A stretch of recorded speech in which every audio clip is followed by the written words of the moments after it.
بسم اللہ الرحمن الرحیم۔ خواتین و حضرات، السلام علیکم ورحمۃ اللہ وبرکاتہ۔ ناظرین کرام، آج ہم آپ کو ایک ایسی عورت کی کہانی سنانے جا رہے ہیں جس کو اگر دنیا کی بدبخت ترین عورت کہا جائے تو بے جانا ہوگا۔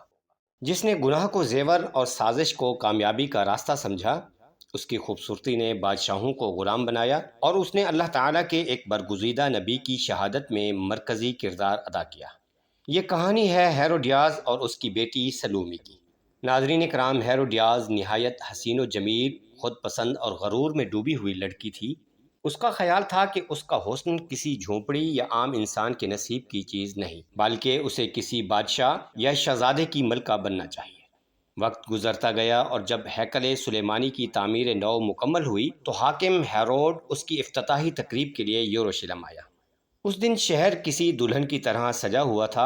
اسی تقریب میں ہیروڈیاز کی ملاقات فلپ سے ہوئی، جو حاکم ہیروڈ کا بیٹا اور ولی عہد تھا۔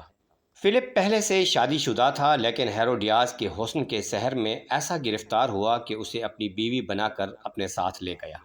ہیروڈیاز کا خواب پورا ہو چکا تھا، مگر اس کی ہوس کی کوئی انتہا نہ تھی۔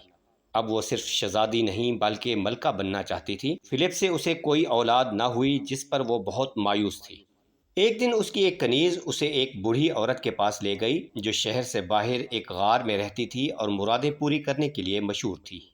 بوڑھی عورت نے پیش گوئی کی کہ اسے ضرور اولاد ہوگی، جو اتنی مشہور ہوگی کہ دنیا ہمیشہ یاد رکھے گی، مگر ساتھ ہی یہ بھی کہا کہ وہ اولاد ایک گناہ عظیم کے سبب یاد رکھی جائے گی۔ کچھ عرصے بعد ہیروڈیاز کے ہاں ایک بیٹی پیدا ہوئی جس کا نام سلومی رکھا گیا۔ فلپ کو بیٹی کی پیدائش سے زیادہ خوشی نہ ہوئی، کیونکہ اسے اپنے تخت کے لیے بیٹا درکار تھا۔ وقت نے کروٹ لی اور ہیروڈ کے مرنے کے بعد سلطنت 3 بیٹوں میں تقسیم ہوئی۔ فلپ کو ایک معمولی حصہ ملا، جبکہ اس کا بھائی اینٹیپاس سب سے زیادہ دولت مند حصے کا مالک بنا۔ اب ہیروڈیاز نے اپنی نظریں اینٹیپاس پر جما دیں۔ ایک تقریب میں اس نے اپنی چالاکیوں سے اینٹیپاس کو اپنے حسن کا اسیر بنا لیا۔ دونوں نے موقع دیکھ کر شادی کر لی۔ فلپ اور اینٹیپاس میں کشیدگی بڑھی، مگر روم کی مداخلت سے صلح ہو گئی اور ہیروڈیاز اینٹیپاس کے ساتھ رہنے لگی۔ یہ وہ دور تھا جب اللہ تعالیٰ نے حضرت زکریا علیہ السلام کے بیٹے حضرت یحییٰ علیہ السلام کو نبوت عطا فرمائی تھی۔ آپ علیہ السلام نہایت نرم گو، سچے اور باوقار انداز میں بنی اسرائیل کو اللہ کی طرف بلاتے تھے۔ لوگ جوک در جوک آپ کی مجلسوں میں آتے اور دل کی دنیا بدلتے چلے جاتے، مگر جب آپ علیہ السلام نے اعلانیہ اینٹیپاس کی شادی کو غیر شرعی اور گناہ قرار دیا تو ہیروڈیاز بھڑک اٹھی۔ وہ جانتی تھی کہ حضرت یحییٰ علیہ السلام کی تبلیغ اس جیسے کرداروں کے لیے خطرہ ہے۔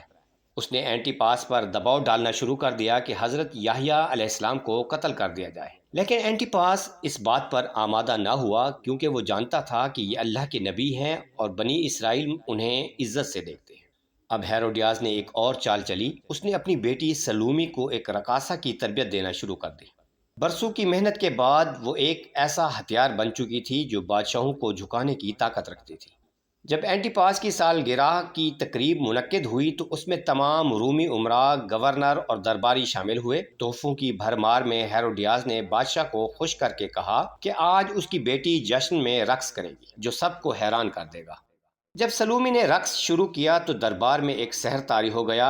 بادشاہ اس کی حرکات پر بے خود ہو گیا اور جیسے ہی رقص ختم ہوا اس نے اعلان کیا، مانگو جو مانگنا ہے۔ سلومی نے ماں سے مشورہ لیا اور ہیروڈیاز نے وہی موقع پا کر اپنی پرانی نفرت کو پورا کرنے کا وقت جانا۔ اس نے کہا، یحییٰ علیہ السلام کا سر مانگو۔ سلومی واپس آ کر بولی، بادشاہ سلامت، مجھے یحییٰ نبی کا سر ایک تھال میں چاہیے۔ یہ سن کر دربار کانپ گیا، بادشاہ کی سانس اکھڑ گئی، لیکن سلومی کے حسن کے سامنے بے بس ہو گیا اور حضرت یحییٰ علیہ السلام کے قتل کا حکم دے دیا۔ سپاہی گئے اور اللہ کے ایک نبی کو شہید کر دیا۔ ان کا سر ایک تھال میں رکھ کر دربار میں لے آئے۔ وہی سر جس کی زبان اللہ کی وحدانیت کا اعلان کرتی تھی، آج خاموش تھا۔ آسمان پر خون کی بارش ہوئی، زمین تھر تھرا گئی اور سورج کی روشنی سرخ ہو گئی۔ یہیں سے انجام کی شروعات ہوئی۔ جب روم کے بادشاہ کو یہ خبر پہنچی تو وہ غصے سے بھڑک اٹھا۔ اس نے اینٹیپاس کے بھتیجے ایگریپا کو حملے کی اجازت دے دی۔ ایگریپا نے نہ صرف اینٹیپاس کو شکست دی بلکہ ہیروڈیاز اور اسے زنجیروں میں باندھ کر شہر بھر میں پھرایا۔ جو لوگ کل ان پر رشک کرتے تھے آج پتھر برسا رہے تھے۔ دونوں کو ایک تنگ قید خانے میں پھینک دیا گیا جہاں بھوک، پیاس اور ذلت نے ان کا خاتمہ کر دیا۔ مگر اصل عبرتناک انجام ابھی باقی تھا۔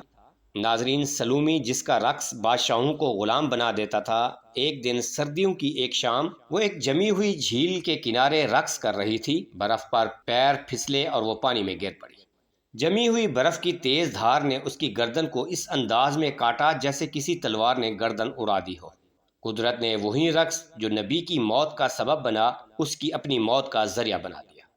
حضرت یحییٰ علیہ السلام کا خون رائیگاں نہیں گیا۔ اللہ کے نبی کی توہین کرنے والوں کے لیے قدرت نے ایسی سزائیں لکھی ہیں جو نہ صرف جسم کو بلکہ نسلوں کو تباہ کر دیتی ہیں۔ اللہ کریم ہمیں حق کا ساتھ دینے، باطل سے بچنے اور نیک لوگوں کی ادب کرنے کی توفیق عطا فرمائے۔ آمین۔